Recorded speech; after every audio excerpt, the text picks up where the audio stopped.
महाभारत का युद्ध, कुरुक्षेत्र का मैदान। दो सेनाएं आमने सामने खड़ी थी। एक ओर पांडव, दूसरी ओर कौरव। शंख बज चुके थे, रणभेरी गूंज रही थी। युद्ध का आरंभ होने ही वाला था, लेकिन तभी अर्जुन, पांडवों का महान धनुर्धर जो अजेय माना जाता था, वह अपने रथ में खड़ा होकर देखता है कि सामने खड़े हैं उसके अपने द्रोणाचार्य, भीष्म पितामह, उसके सगे संबंधी, उसके गुरु, उसके परिवार। अर्जुन का शरीर कांपने लगता है, उसका मन विचलित हो उठता है, हाथ से गांडीव छूट जाता है। वह श्री कृष्ण से कहता है, हे माधव, मैं ये युद्ध नहीं कर सकता। अपने ही भाई बंधुओं को मारना धर्म नहीं है। ये विजय कैसी जो अपनों की लाशों पर खड़ी हो।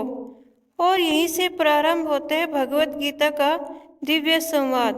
लेकिन एक प्रश्न अक्सर उठता है, भगवान श्री कृष्ण ने गीता को उपदेश अर्जुन को ही क्यों दिया, किसी और योद्धा को क्यों नहीं? क्योंकि अर्जुन जिज्ञासु था। उसने प्रश्न पूछे, उसने संकोच नहीं किया, उसने शंका की, लेकिन समाधान भी चाहा। मैं सुनने के लिए तैयार खड़ा था, सीखने को आतुर था। ज्ञान का बीज उसी भूमि में अंकुरित होता है जो उसे स्वीकार करने को तैयार हो। श्री कृष्ण ने स्वयं कहा, श्रद्धावान लभते ज्ञानम। श्रद्धा और जिज्ञासा से ही ज्ञान प्राप्त होता है। क्योंकि अर्जुन निष्काम कर्म की भावना को समझ सकता था। वह सिर्फ युद्ध करने वाला योद्धा नहीं था, बल्कि वह अपने कर्तव्य के प्रति सजग था।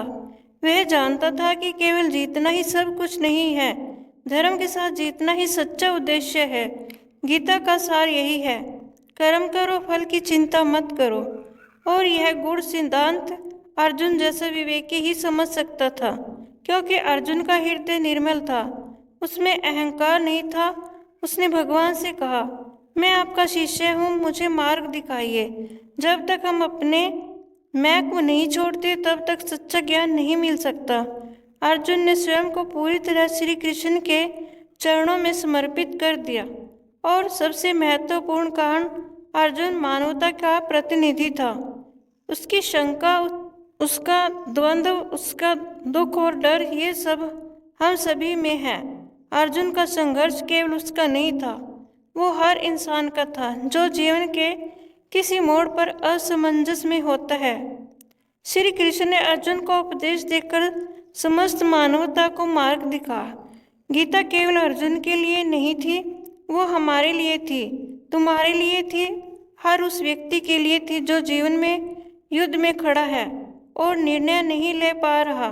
क्योंकि हम सब अर्जुन हैं, कभी आत्मविश्वासी तो कभी भ्रमित, कभी निर्भीक तो कभी भयभीत। भगवत गीता हमें याद दिलाती है कि जब जीवन में अंधकार हो, जब रास्ता दिखाई न दे, तब श्री कृष्ण के शब्दों में दिशा है, समाधान है, शांति है। अगर तुम्हें भी कभी जीवन में द्वंद्व हो, कोई निर्णय भारी लगे, मन अशांत हो जाए, तो बस गीता के इन वचनों को याद करना, योग है कर्मसु कौशलम। कर्म में ही कुशलता है। तुम्हारा काम बस कर्म करना, फल देना मेरा काम है। श्री कृष्ण। दोस्तों, मेरी यह वीडियो देखने के लिए आपका बहुत बहुत धन्यवाद। जय श्री कृष्ण।